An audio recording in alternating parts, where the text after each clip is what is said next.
नमस्कार सांग मैंने आपण मैंने केमिति अच्छांदी आशा करुच्ची आपण मैंने निश्चय भलरे थिबे। आज भिडियोटी हेउछि गोटे एमिति विषय रे जहाँ प्रत्येक मनुष्यर जीवन रे अत्यंत दरकार से हेउछि परिवार। आमे समस्त जीवन रे अनेक लोकंक सहित मिसुचे किंतु जेउ माने सब बेले आम सहित रहंती से माने हेले हमर परिवार। आज आमे कथा हेबा परिवार काहेकि जरूरी, माँ बापांकर मूल्य केते एवं काहेकि आमे सेमानंको अणदेखा करबा उचित नुहे। चलंतु ना आरंभ करबा। परिवार हेउछि हमर प्रथम स्कूल। एटार आमे चलिबा कहिबा भल पाइबा शिखुचे।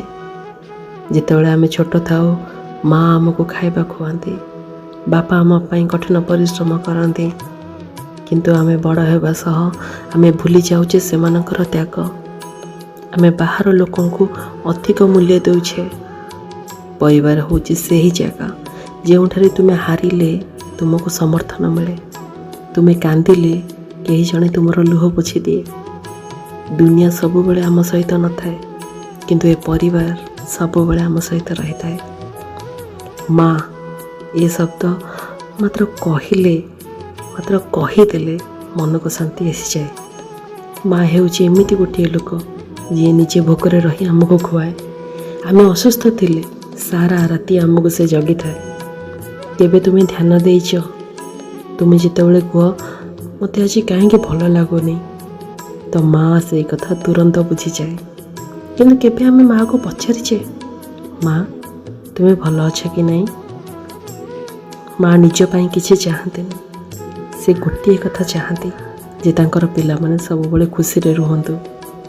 तेणु माँ को सम्मान करंतु और तांको टिके समय दियंतु।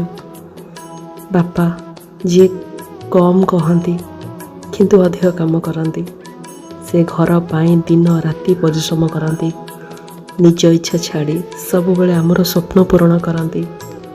तुमे देखिथिबो बापा निज पाई किछि खर्च करंतेनी, से सब बेले आम पाई खर्च करथांती। किंतु आमे माने कौन करुचे? ताको इग्नोर करुचे, ताका सहित कथा हेबाको आमर मन ही पड़ुनी। यह भूल ना। बापांकर भल पाइबा केबे देखा जाएनी, किंतु सेही भल पाइबा सबुठु गभीर थाए।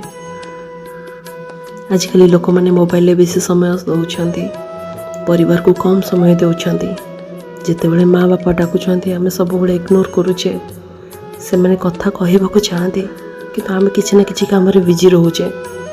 दिन एमिति आसीबो तुमे कथा कहबाको चाहिबो किंतु से माने नथिबे। सेतेबेले तुमे बहुत अनुताप करिवो। टंका सब किछि नहे। टंका द्वारा आमे घर बाड़ी सब किनि परिबा किंतु परिवार नहे। परिवार हेउछि भल पाइबा, विश्वास और सम्मान। जेउ घरे परिवार अछि सेठरे सब खुशी अछि। शेषरे मु बस एतिकी कहिबी आज आमे माँ बापा सहित किछि समय कटाइबा, सेमानको हृदय धन्यवाद जणाइबा, तांको आमे बहुत भल पाइबा देबा। कारण जितेबेले सेमाने नथिबे सेतेबेले सब कथा मने पड़िबो। तेणु आज आमे परिवार को बहुत भल पाइबा।